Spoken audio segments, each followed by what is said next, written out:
1914 was the year the Western Front became a graveyard for feet, proving that the most lethal enemy wasn't a German bullet. It was the pair of boots on your own feet. We typically picture World War I as a series of heroic charges and thunderous artillery barrages. However, for the working class boys freezing in Flanders, the reality was far less cinematic. The true horror was a biological nightmare, where ordinary young men lived for months inside what was essentially a frozen, knee-deep toilet. By mid-October of 1914, the mobile war vanished, replaced by a desperate scramble into the earth. As both sides dug in, the torrential rains of the Flanders winter transformed these defensive ditches into static bogs of icy, churning mud. Harry Patch, who lived through it, described these trenches as just 6 feet deep and 3 feet wide, filled with a freezing slush that reached a man's thighs. You stood in a toxic soup of human waste and decaying debris for 72 hours at a time, unable to leave or even sit down. The water wasn't just cold, it was a viscous paste that sucked at your boots like quicksand. Men tried to sleep standing up, leaning their heads against crumbling, muddy walls, while the feeling slowly drained from their lower extremities. It was a suffocating environment that began to consume the soldiers alive from the ground up.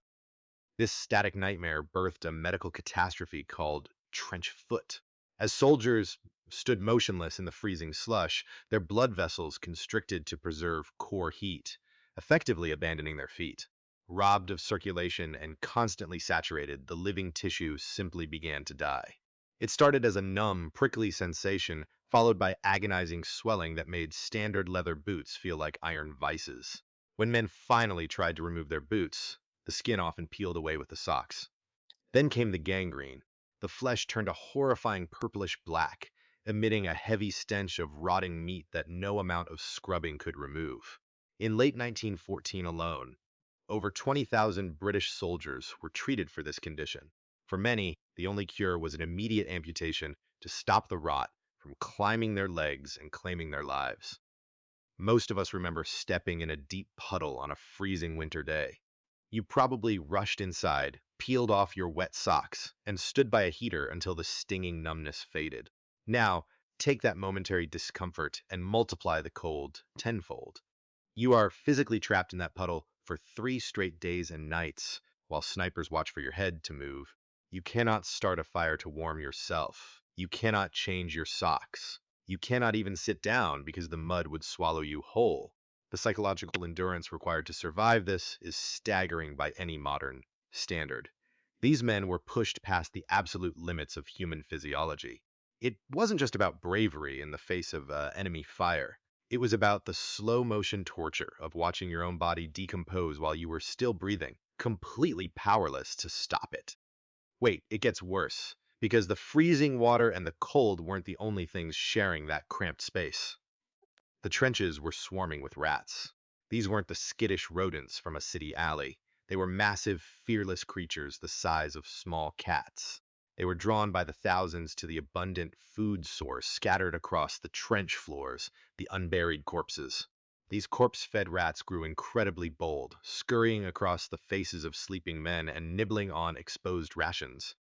If you're finding this look into history as fascinating as it is disturbing, hit the subscribe button so you don't miss our next deep dive into the past.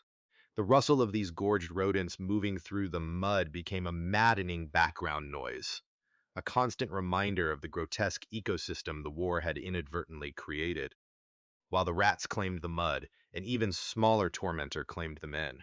Every soldier was absolutely crawling with body lice. These parasites nested in the coarse wool seams of their uniforms, laying thousands of pale eggs that hatched in the warmth of human skin. The result was a constant, maddening itch that left men covered in bloody scabs. In the filth of the trenches, these scratches quickly turned into weeping, infected sores. Whenever the shelling paused, you would see groups of men sitting in the freezing cold, stripped to their waists. They weren't enjoying the air. They were running lit candles along the seams of their shirts. The distinct popping sound of burning lice provided a brief, grim satisfaction. But it was a losing battle. By the next morning, a fresh generation would hatch, and the cycle of torment began all over again. By early 1915, the British High Command realized their army was literally rotting away. So they deployed a secret weapon that was as brilliant as it was revolting: whale oil.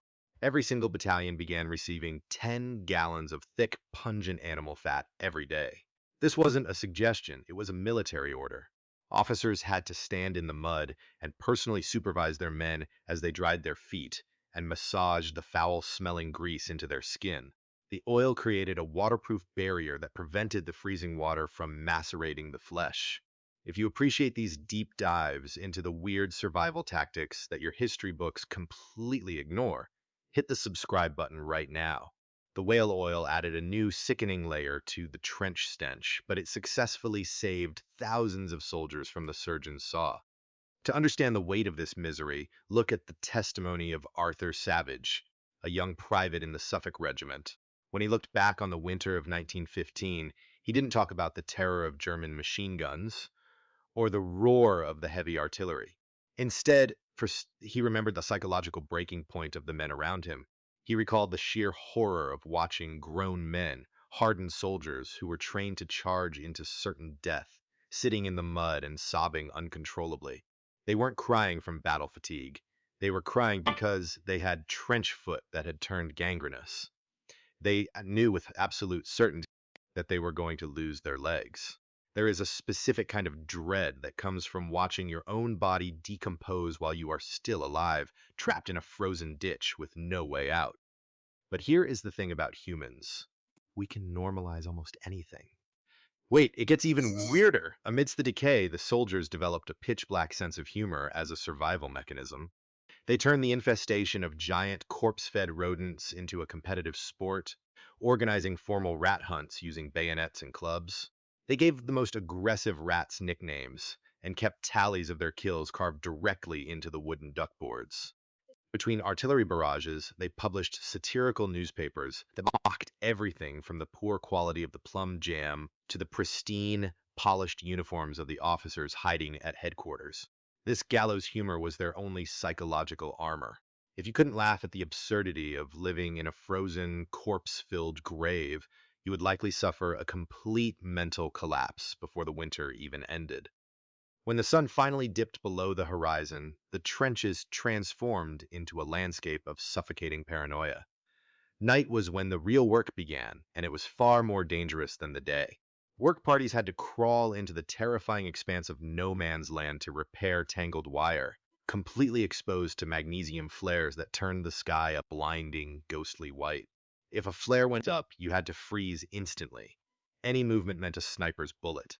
Every sound was amplified in the dark: the wet squelch of a boot, the rustle of rats, or the distant groans of men dying in the mud. How long do you think you could last in a place where every shadow is a potential killer? Let me know in the comments. Sleep was a luxury no one could afford, just an exhausted collapse into the frozen muck. Adding to the nocturnal horror was the inescapable wall of stench. The air in a 1915 trench was a sickening cocktail of cordite, unwashed bodies, overflowing latrines, and the heavy, sweet rot of the unburied. Many soldiers believed this foul air itself carried disease, a desperate return to medieval superstitions. In a way, they were right. The lack of sanitation bred everything from typhoid to trench fever, a miserable condition that caused agonizing joint pain. We now know it was spread by the very lice living in their shirts. The environment was just as lethal as any enemy weapon, a biological trap that never stopped hunting them. If you want to see more of history's most brutal realities, make sure you're subscribed for our next episode.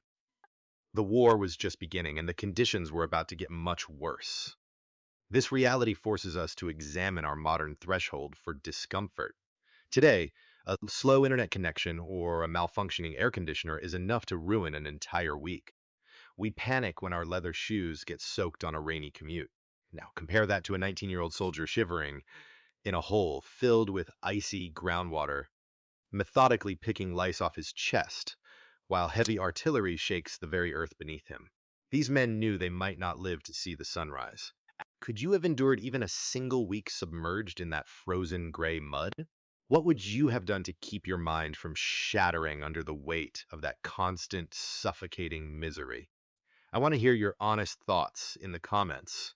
because I suspect most of us today wouldn't last 48 hours in those conditions before begging to be sent anywhere else. One deeply obscure and rarely discussed detail about daily trench life exposes the sheer indignity of the situation: the latrines. You couldn't just walk into the woods to relieve yourself. Instead, soldiers dug deep buckets or pits into short, dead-end side trenches. The enemy knew this, and they frequently targeted these specific spots with artillery because they knew men would be gathered there.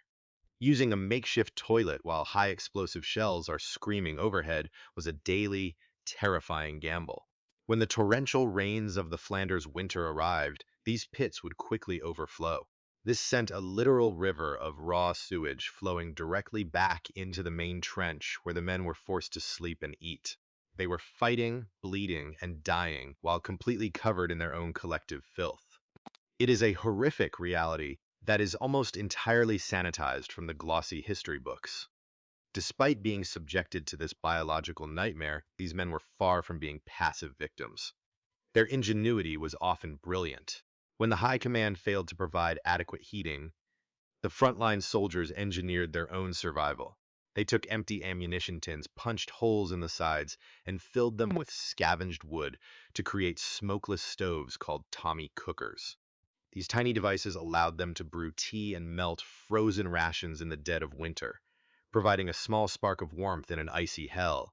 They even learned to weave sandbags into primitive waterproof boots to fight off the rot.